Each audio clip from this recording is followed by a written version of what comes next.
ಇನ್ನು ದರ್ಶನ್ ಅವರು ಪಡ್ಕೊಂಡಿರುವಂಥ medical bale ಏನಿದೆ ಆ ಬೇಲ್ ವಿಚಾರದಲ್ಲಿ ಈಗ ಸುಪ್ರೀಂ ಕೋರ್ಟ್ಗೆ ಮನವಿಯನ್ನು ಸಲ್ಲಿಕೆ ಮಾಡುವಂಥ ಸಾಧ್ಯತೆ ಇದೆ.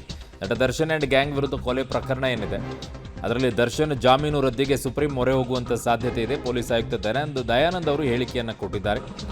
ಜಾಮೀನು ರದ್ದುಪಡಿಸುವಂತೆ ಸುಪ್ರೀಂಗೆ ಮೊರೆ ಹೋಗಿದ್ದೇವೆ, ಅರ್ಜಿ ವಿಚಾರಣೆಗೆ ಬರಬೇಕು ಅಂತ ಪೊಲೀಸ್ ಆಯುಕ್ತರಾಗಿರುವಂಥ ದಯಾನಂದ್ ಅವರು ಹೇಳಿಕೆಯನ್ನು ಕೊಟ್ಟಿದ್ದಾರೆ.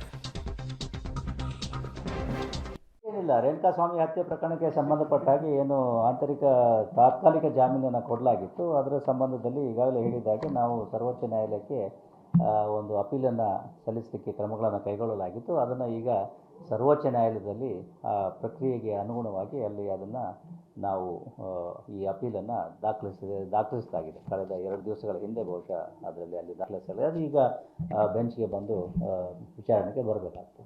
ಬೈಟ್ ಏನಿಲ್ಲ, ರೇಣುಕಾಸ್ವಾಮಿ ಹತ್ಯೆ ಪ್ರಕರಣಕ್ಕೆ ಸಂಬಂಧಪಟ್ಟ ಹಾಗೆ ಏನು ಆಂತರಿಕ ತಾತ್ಕಾಲಿಕ ಜಾಮೀನನ್ನು ಕೊಡಲಾಗಿತ್ತು, ಅದರ ಸಂಬಂಧದಲ್ಲಿ ಈಗಾಗಲೇ ಹೇಳಿದಾಗೆ ನಾವು ಸರ್ವೋಚ್ಚ ನ್ಯಾಯಾಲಯಕ್ಕೆ ಒಂದು ಅಪೀಲನ್ನು ಸಲ್ಲಿಸಲಿಕ್ಕೆ ಕ್ರಮಗಳನ್ನು ಕೈಗೊಳ್ಳಲಾಗಿತ್ತು. ಅದನ್ನು ಈಗ ಸರ್ವೋಚ್ಚ ನ್ಯಾಯಾಲಯದಲ್ಲಿ ಪ್ರಕ್ರಿಯೆಗೆ ಅನುಗುಣವಾಗಿ ಅಲ್ಲಿ ಅದನ್ನು ನಾವು ಈ ಅಪೀಲನ್ನು ದಾಖಲಿಸಲಾಗಿದೆ. ಕಳೆದ 2 ದಿವಸಗಳ ಹಿಂದೆ ಬಹುಶಃ ಅದರಲ್ಲಿ ಅಲ್ಲಿ ದಾಖಲಿಸಲಾಗಿದೆ. ಅದು ಈಗ ಬೆಂಚ್ಗೆ ಬಂದು